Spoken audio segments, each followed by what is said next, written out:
स्वागत है आपका। आप देख रहे हैं सी न्यूज भारत। मैं हूं आपके साथ इशिता। खबर मुरादाबाद से है, जहां जिला कारागार में रक्षाबंधन का पर्व खास अंदाज में मनाया गया, जहां सुबह से ही अपने बंदी भाइयों से मिलने के लिए बहनों की लंबी कतारें दिखाई दी। मुरादाबाद जिला कारागार में रक्षाबंधन के अवसर पर सुबह से ही बहनों का तांता लगा रहा। सुरक्षा जांच के बाद बहनों को अपने भाइयों से मिलने की अनुमति दी गई। इस दौरान बहनों ने भाइयों की कलाई पर राखी बांधी, मिठाई खिलाई और लंबी उम्र की दुआएं दी।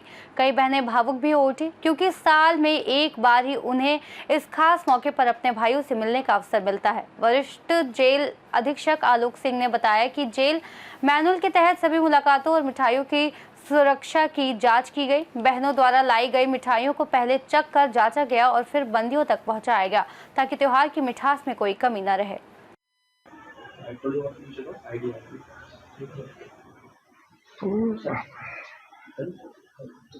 सर, आज तो रक्षाबंधन का शुभ अवसर है। सर, किस तरीके से जेल में ये मनाया जाता है, कितनी महिला इसमें शामिल होती है और किस तरीके से सुरक्षा देखी जाती है सर? जैसा कि आज रक्षाबंधन का ये पावन पर्व है और कारागार में बहुत से बंदी ऐसे हैं जिनकी बहनें उनको राखी बांधना चाहती हैं, क्योंकि अब जैसे विभाग आप जानते हैं करेक्शनल डिपार्टमेंट है, तो इसमें संवेदनाओं का बड़ा ध्यान रखना पड़ता है। तो किसी को मतलब पॉजिटिविटी की तरफ ले जाने के लिए ये है कि वो उसकी भावनाओं का भी कदर होना चाहिए। तो ये जो हमारे पर्व आते हैं ये एक दूसरे को कुछ न कुछ वैल्यूज़ देते हैं, और उससे तो इसी संबंध में हमारे माननीय कारागार मंत्री जी द्वारा भी निर्देश दिए गए थे कि जो बंदी बंद हैं उनकी बहनें जो रक्षाबंधन के दिन आएँ उनको सुगमता से अपने भाइयों को राखी बांध पाएँ। तो इस संबंध में और हमें हमारे डीजी सर द्वारा भी निर्देश दिए गए थे। तो उसी क्रम में हम लोगों ने आज सवेरे से ही ये आज बहनों के आने का सिलसिला शुरू हुआ और लगातार बहनें आ रही हैं और अभी ये क्रम चल रहा है। और हम लोगों का प्रयास रहेगा कि कोई ऐसी बहन वापस ना जाए जो मतलब राखी अपने भाई को ना बांध पाए।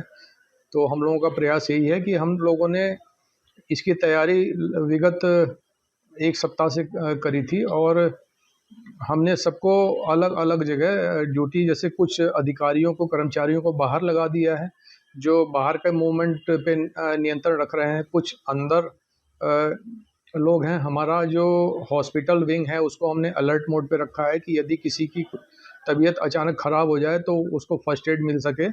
इसके साथ ही क्योंकि इतने लोग आ रहे हैं और तलाशी और सुरक्षा व्यवस्था का भी ध्यान रखा जाना है, तो इस दृष्टिकोण से हम लोगों ने तलाशी की विशेष व्यवस्था की है और अधिक लोगों को लगाया। साथ ही स्थानीय पुलिस प्रशासन से भी हम लोगों ने सहयोग प्राप्त किया है और वहाँ से भी स्थानीय थाने से भी कई कर्मचारी आए हैं जो इस सबको सुपरवाइज कर रहे हैं। सर, अंतिम समय क्या रहेगा इसका शाम तक? देखिए, अब ये है जैसे बहनें दूर से आ रही हैं, आप जानते हैं ये कि संभल जनपद की भी कारागार है, तो पता चल रहा है कि कोई दूर से आ रहा है तो उसको आने में देर हो गई किसी कारणवश। तो हम लोगों का प्रयास ये रहेगा कि वो भी बहन जो आए वो अपने भाई को राखी बांध दे, और ये अब निर्भर करता है कि देखते हैं हम कब तक आते हैं। हम लोगों का प्रयास यही होगा कि कोई बहन बिना राखी बांधे वापस ना जाए। सर, अब तक कितनी महिलाएं मिल चुकी हैं? अभी ये तो क्रम चल रहा है, फाइनल फिगर हम आपको शाम को ही दे पाएंगे। सर, पिछले साल के आप बता सकते हैं आप कितनी महिलाएं आई थी? पिछले वर्ष में यहाँ पर था नहीं, तो मुझे वो कलेक्ट करनी पड़ेगी सूचना अभी। सर, सभी देशवासियों को क्या कहना चाहिए? हम देशवासियों को तो यही कहना चाहते हैं कि ये जो हमारे त्यौहार हैं, हमारे तीज त्यौहार, ये सब सबको एक कड़ी में बांधते हैं और हम लोगों को मिलजुल के खुशी से ये सबको सेलिब्रेट करना चाहिए और इसमें भाईचारा बढ़ना चाहिए और एक दूसरे के प्रति कोई द्वेष भाव ये न रहे।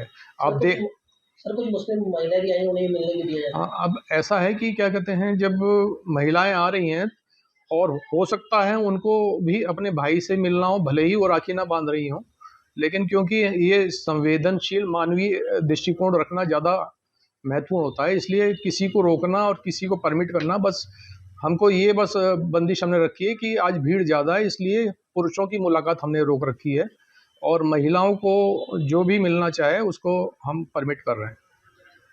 मुरादाबाद से सीनियर संवाददाता जुनैद खान की रिपोर्ट। इस खास रिपोर्ट में फिलहाल इतना ही। देश और दुनिया की तमाम बड़ी जानकारियों के लिए देखते रहिए सी न्यूज़ भारत।